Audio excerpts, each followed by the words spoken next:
चलो अपन बात करते हैं एक क्वेश्चन की। और पहला वाला क्वेश्चन है कि कौन सा कलर्ड, ये डी एंड एफ ब्लॉक के सारे क्वेश्चन है, कौन सा है ना, कलर्ड वाला है। तो अपने को कलर्ड के लिए देखो, कलर कौन नहीं दिखाता है, कलर लेस कौन सा होता है, D0 या D10 वाला कलर लेस होता है। ठीक है, तो कॉपर +1 जो होता है, आप इलेक्ट्रॉनिक कन्फिग्रेशन निकाल देना, ठीक है, मुझे कोई आपत्ति नहीं है। इसका आएगा D10, तो ये कलर लेस हो गया। स्कैंडियम +3 का इलेक्ट्रॉनिक कन्फिग्रेशन निकालोगे अगर आप, तो ये आएगा D0, ये भी कलर लेस हो गया, ये भी कलर लेस हो गया। तो कलरफुल कौन हुआ, आंसर आ गया आपका। डी ब्लॉक का क्वेश्चन था ये। क्वेश्चन मोस्ट इंपॉर्टेंट क्वेश्चन है, बहुत बार रिपीटेड क्वेश्चन है डी ब्लॉक का। More number of oxidation state are exhibit by actinoids than lanthanoids. आपने अब लेंथेनोइड और एक्टिनोइड पढ़ा था, यहाँ देखिए बड़ी वेराइटी आई थी। जब लेंथेनोइड की अपन ने ऑक्सीडेशन स्टेट की बात की थी, तब अपन ने सिर्फ कुछ ही बातें की थी कि +3 तो सब दिखाते हैं, और +2 कुछ कुछ दिखाते हैं, +4 कुछ कुछ दिखाते हैं। लेकिन जब एक्टिनोइड में आए थे तो अपन ने एक रंगोली जैसी बनाई थी। यहाँ बहुत ज़्यादा वेरिएशन है। ऐसा वेरिएशन क्यों है, ठीक है, तो ये मैंने आपको बोला था कि यहाँ से पढ़ लेना, अब कोई ख़ास बात नहीं है, यही सब होता है। ठीक है, तो यहाँ पर इनकी कुछ एनर्जी की बातें होती है। ये लोग है ना, मतलब ज़्यादा टाइप की या ज़्यादा ऑक्सीडेशन स्टेट दिखाते हैं। The elements in the first of the series frequently oxidation state example, ये सब दिखाते हैं मोर कंपाउंड्स। ये लाइन आपको एनसीईआरटी में यहाँ मिल जाएगी, आप ढूंढोगे तो, बट थोड़ी सी कॉम्प्लिकेटेड लाइन थी, इसलिए मैंने आपको कुछ खास दिखाया नहीं था। अपन कहाँ थे यार, हाँ यही तो थे, आपको कहाँ जाना था, क्वेश्चन समझाना था। तो इसका आंसर जाता है दूसरी कि भाई उसकी कंपेयर में क्यों ज़्यादा दिखा रहे हैं।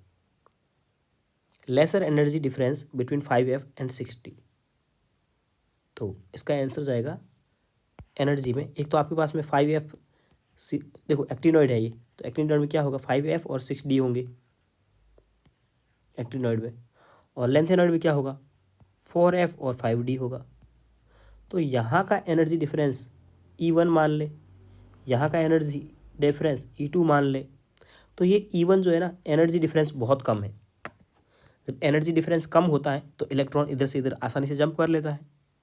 तो इसीलिए एक्टिनोइड जो होते हैं वो ज़्यादा ऑक्सीडेशन स्टेट दिखाते हैं। ये क्वेश्चन 2020 में भी आया था, और 2006 में भी आया था, और उसके बाद में भी एक दो बार और आया हुआ है।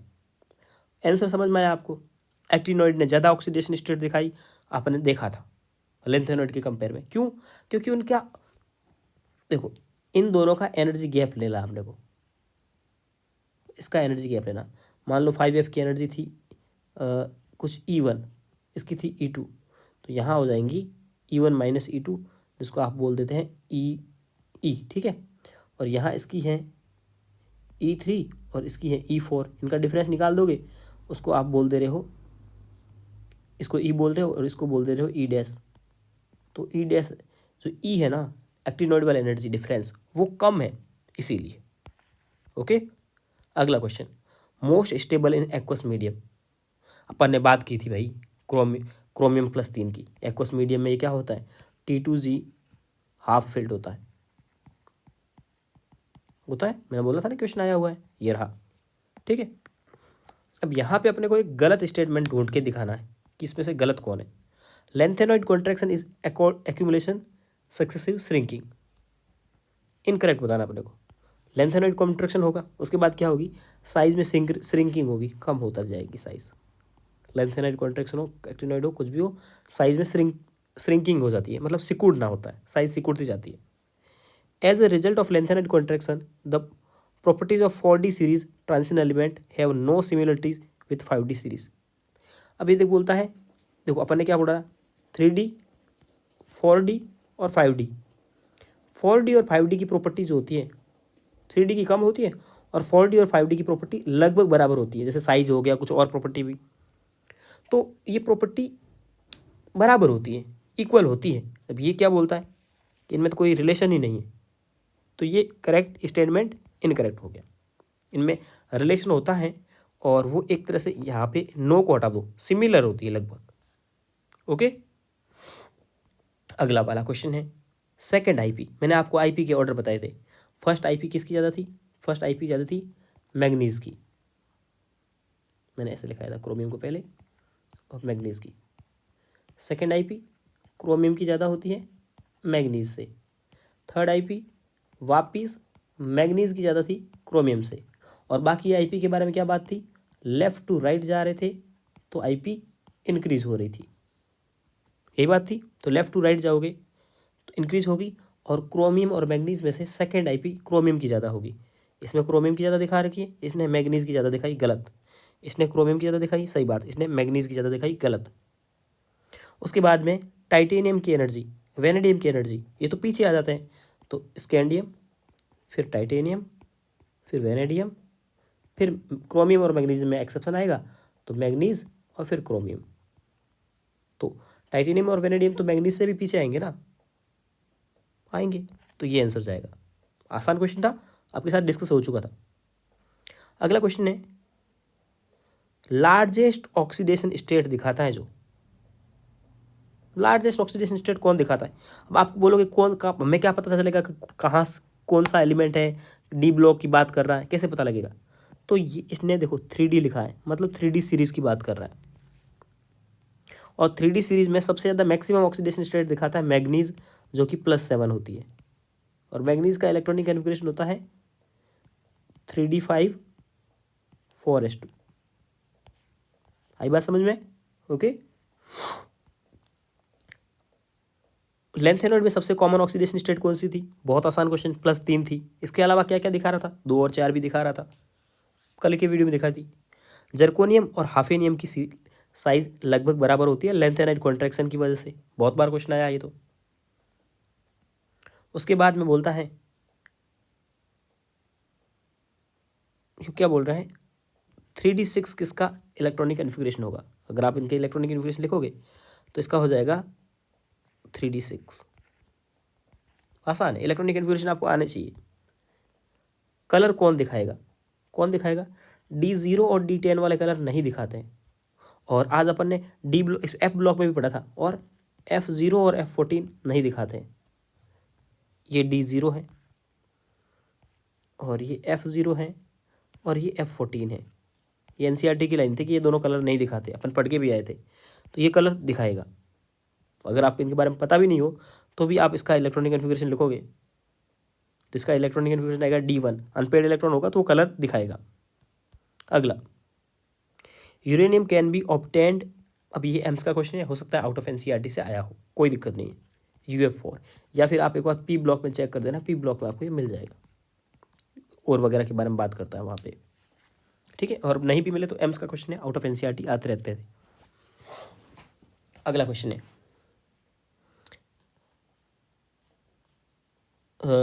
ट्रांजिशन एलिमेंट की बात कर रहा है। +2 में कौन स्टेबल होगा? ठीक है,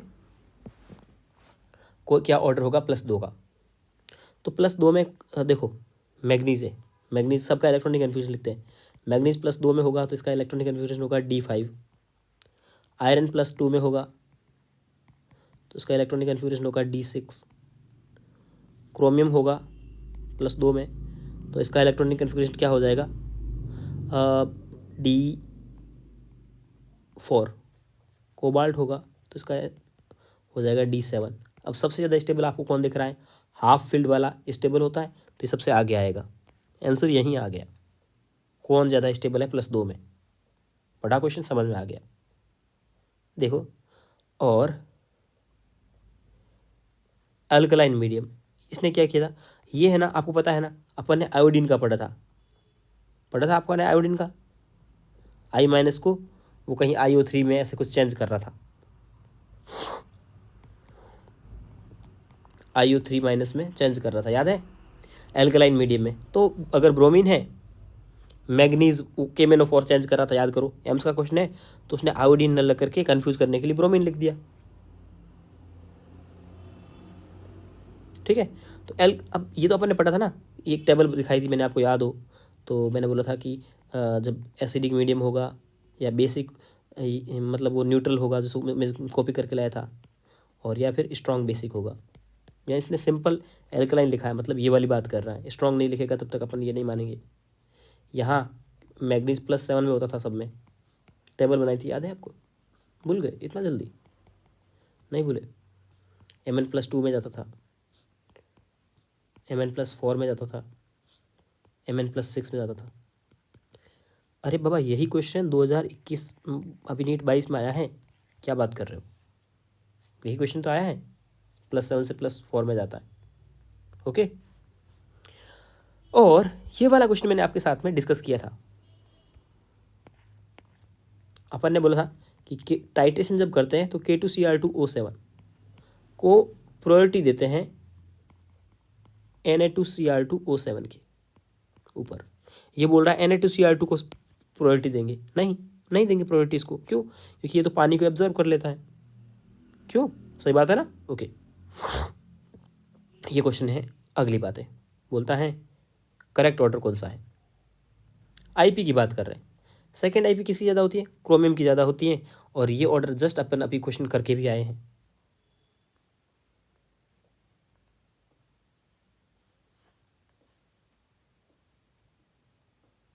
और ये है increasing melting points, increasing number of oxidation state, manganese दिखाता है +7, फिर क्रोमियम दिखाता है, वेनेडियम।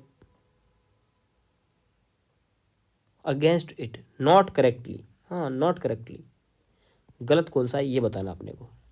ठीक है, तो ये तो ऑर्डर सही है, ये वाला तो सही था एकदम, अपन निकाल के भी आए हैं।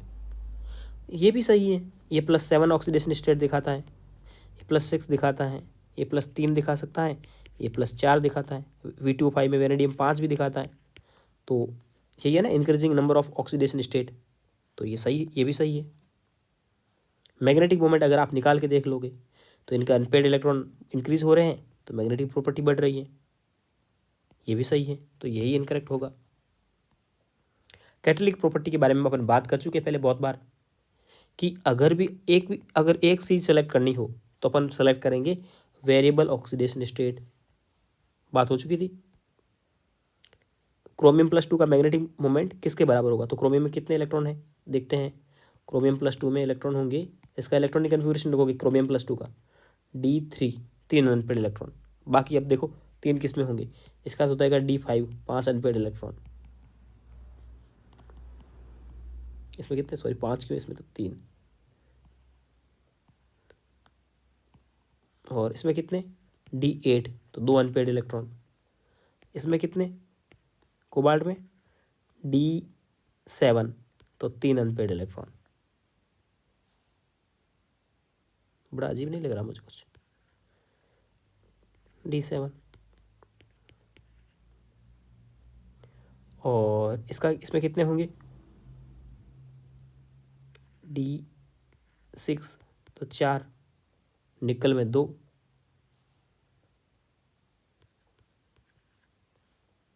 तो यही जाएगा। ठीक है, ओके।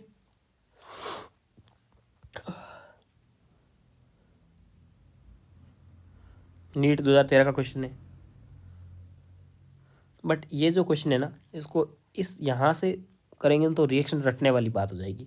अपन करेंगे रेडॉक्स से, वहाँ अपन रिएक्शन बैलेंस करते हैं ना, वहाँ से आसानी हो जाएगी, किधर OH जोड़ते हैं, किधर क्या करते हैं। और वैसे एक छोटी सी बात है, अगर OH मतलब बेस है, बेस को क्या करना है, रेडॉक्स से अच्छे से हो जाएगा। एक और एक इस वाले चैप्टर से भी हो जाएगा अगर आपको रिएक्शन याद है तो। और एक दूसरी तरीका है कि आपको OH हटाना है, मतलब बेस हटाना है, रिएक्शन से बेस को हटाना है। तो बेस को हटाने के लिए आप एसिड काम में ले सकते हो, CO2 का नेचर एसिडिक होता है। आसान है, इस कंसेप्ट से करोगे तो आसान है। 3 कंसेप्ट थे इस क्वेश्चन को करने के। Melting point, boiling point. Melting point, boiling point के बारे में अपन ने क्या बोला था कि पहले अनपेड इलेक्ट्रॉन बढ़ते हैं, पहले इंक्रीज होता है, ऐसा ग्राफ आया था कुछ, पहले इंक्रीज हो रहा था, बाद में डिक्रीज हो रहा था। मेल्टिंग पॉइंट, बॉइलिंग पॉइंट याद करो। ठीक है, तो यहाँ बोला है कि लोएस्ट किसका होगा। और अगर आपने देखा होगा तो जो लास्ट में थे वो ग्राफ याद करो, ये वाला बार बार भूल जाते हो यार, बताना पड़ता है।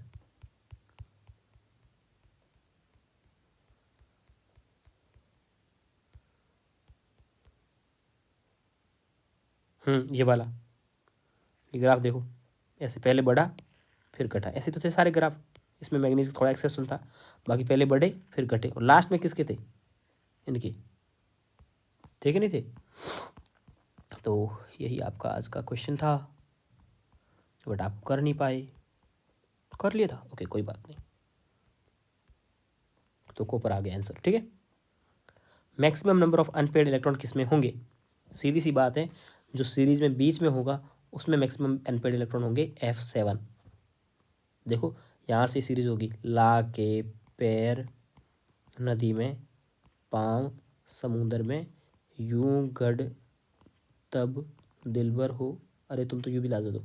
तो गैडोलियम बीचों बीच में आता है इस सीरीज में। अब पूरी सीरीज लिख देना, मेरे पास टाइम नहीं है, आप लिखोगे। गैडोलियम बीच में आता है, उसमें D7 होता है, सॉरी F7 होता है। तो इसमें 7, F7 मतलब 7 unpaired electron, okay. Acidic medium में ये कहाँ से कहाँ जाता है, ये मैं बात आपको लिखा चुका हूँ, क्रोमियम +3 में जाता है। आप इसको पूरा इसको पढ़ चुके हैं, पूरी कथा पढ़ चुके हैं इसकी, ठीक है। और अगला क्वेश्चन 22 नंबर है कि अनस्टेबल किसके साथ बनाएगा ये, साइनाइड। तो AgCN बहुत स्ट्रॉन्ग कॉम्प्लेक्स बनते हैं, जिंक का भी बनता है, क्रोमियम का भी बनता है, आपने देखे ही होंगे। कॉपर नहीं बनाता है। बेकार क्वेश्चन है, कोई मतलब ही नहीं है इसका, नहीं आएगा दोबारा कभी। एम्स का क्वेश्चन था, एम्स में तो कुछ भी पूछता था वो। कौन सा एग्जिस्ट नहीं करता है, ऐसा क्वेश्चन भी पूछ लिया, ऐसा भी पूछ लिया था। तो आपको पता है Cu2 कॉपर वाला कुछ ऐसी रिएक्शन लिखाई थी मैंने आपको, वो ब्रेक हो जाता था। तो कॉपर वाला एग्जिस्ट I4 में नहीं करता है। रीज़न ये होता है आयोडीन बहुत बड़ा होता है, बड़े बड़े आयंस कोई भी संभाल नहीं पाता है, मतलब जैसे दुनियादारी चलती है ना वैसे ही। फ्लोरीन व्लोरीन होता तो फिर भी काम चलता था। 2.8 मैग्नेटिक मोमेंट है, म्यू है 2.8। तो अनपेड इलेक्ट्रॉन कितने होंगे, 2 होंगे। 2 किस में होंगे, इसी में होंगे। इसका इलेक्ट्रॉनिक कन्फिग्रेशन लिखोगे D8 आएगा, D8 मतलब 2 अनपेड इलेक्ट्रॉन। आसान क्वेश्चन है सारे। डज, ये बोलता है does not involve in oxidation of iron. अब ये ऑक्सीडेशन वाले चैप्टर का है। तो यहाँ मैं आपको बता दूं कि इसमें यहाँ कंसेप्ट यही काम में आ रहा है। आयरन में Fe 0 में है, और कार्बोनिल कंपाउंड जितने भी होते हैं उसमें भी 0 में होता है ऑक्सीडेशन स्टेट में। तो यहाँ पे चेंज नहीं हो रहा, बस ये कंसेप्ट काम में ले लिया इन्होंने, और कोई भी बात नहीं थी। जब अब बोलता है कि सेम एटॉमिक रेडियस किसकी होती है, जर्कोनियम और हाफोनियम की। बहुत आसान सा क्वेश्चन। ग्लास है ना, P ब्लॉक में पढ़ते हैं, ठीक है। और मैं कुछ आयन के नाम आपको कलर लिखाना चाहूँगा। एक ट्रिक थी, ग्रीन क्रो फंसा, एक हरा सा कौवा था वो फंसा ब्लू कप में, ब्लू कप में Fe+3 ब्राउन ब्राउन पिंक मन, ठीक है। और एक होता है योगी की बत्ती सी। ये कुछ ट्रिक है कलर की। ग्रीन क्रो मतलब कि, मैं इसको कलर चेंज कर लेता हूँ ताकि आप समझ पाओगे। ग्रीन क्रो, ग्रीन कलर का होता है क्रोमियम, ठीक है। फसा,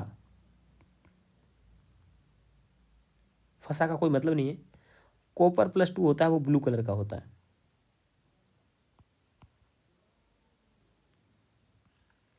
पिंक मन, Mn+2 होता है, वो पिंक कलर का होता है। योगी मतलब येलो और ग्रीन, येलो और ग्रीन, ग्रीन। बत्तीसी मतलब Fe+3 और Fe+2। तो Fe+3 जो है ना, वो आपका ये है, मतलब कि येलो कलर का होता है, और ग्रीन कलर का होता है Fe+2। तो योगी की बत्ती से ये कुछ आयन के कलर याद कर लेना, काम आ जाएगा आपका। तो ब्लू कलर का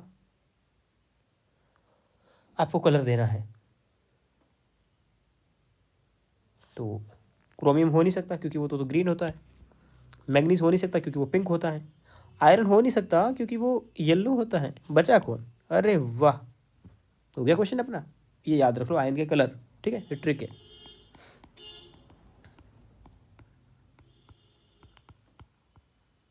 ओके, उसके बाद है कॉइन ऑफ मेड। अब ये आज ही कल की वीडियो में पढ़ा था अपन ने, सीयू और एजी के बने होते हैं। हाईली अनस्टेबल स्पीसीज कौन सी होगी? स्कैंडियम सिर्फ और सिर्फ एक ही ऑक्सीडेशन स्टेट दिखाता, +3। उसके अलावा कोई भी दिखाता ही नहीं है। जो दिखाता ही नहीं है तो वो तो हाईली अनस्टेबल ही है। डायमैग्नेटिक कौन सा होगा? देखो, डायमैग्नेटिक कौन सा होगा? Aurum AU, tungsten W, niobium NB। ये अजीब व अजीब बेकार सा क्वेश्चन था, और अगर आप इसको देखोगे तो छोड़ देना, क्वेश्चन नहीं आएगा। अरे यार, बार बार पीछे क्यों जा रहा है? जी वापस आ गया क्वेश्चन। चलिए लास्ट क्वेश्चन।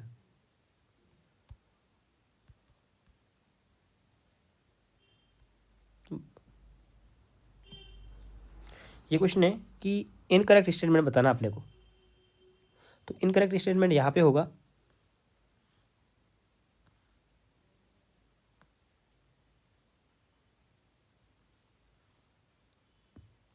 ये तो अपन ने NCERT से लाइन पढ़ी थी। एक्टिनोइड हाईली रिएक्टिव होते हैं और उनको जब पाउडर के फॉर्म में करते थे तो और ज़्यादा रिएक्टिव हो जाते हैं। 2021 का क्वेश्चन है ये।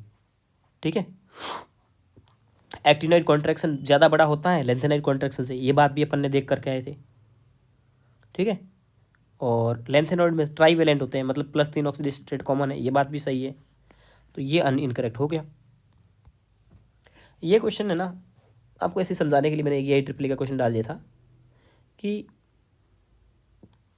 लेंथेनॉइड कॉन्ट्रैक्शन क्यों होता है। क्योंकि सिल्डिंग जो होती है ना 4F की, वो पुअर होती है, पुअर सिल्डिंग ऑफ, ये एक रीज़न होता है 4F। अब एक्टिनोइड कॉन्ट्रैक्शन की बात करोगे तो आप बोल दोगे पुअर सिल्डिंग ऑफ 5F, बात खत्म। तो ये चैप्टर खत्म हो गया है, और क्वेश्चन भी अपन कभी कभार करते रहेंगे, बहुत सारे क्वेश्चन करेंगे अपन, कोई बात नहीं है। बट ये चैप्टर एक बार ख़त्म हो चुका है। अब मैं आपको मेटलर्जी कराऊंगा, जो लास्ट चैप्टर होगा। हाइड्रोजन चैप्टर आपको खुद से पढ़ लेना है, बस NCERT के पन्ने पलट लेना, क्वेश्चन हो जाएगा। अभी तक हाइड्रोजन का एक ही हार्ड क्वेश्चन आया था, वो आया था 2020 में या 21 में। वो कुछ उसके प्रोटॉन ऐसा कुछ पूछा था उसने, वो एक हार्ड क्वेश्चन था। उसके अलावा कुछ हार्ड क्वेश्चन इसमें बनता ही नहीं हाइड्रोजन में। तो ठीक है।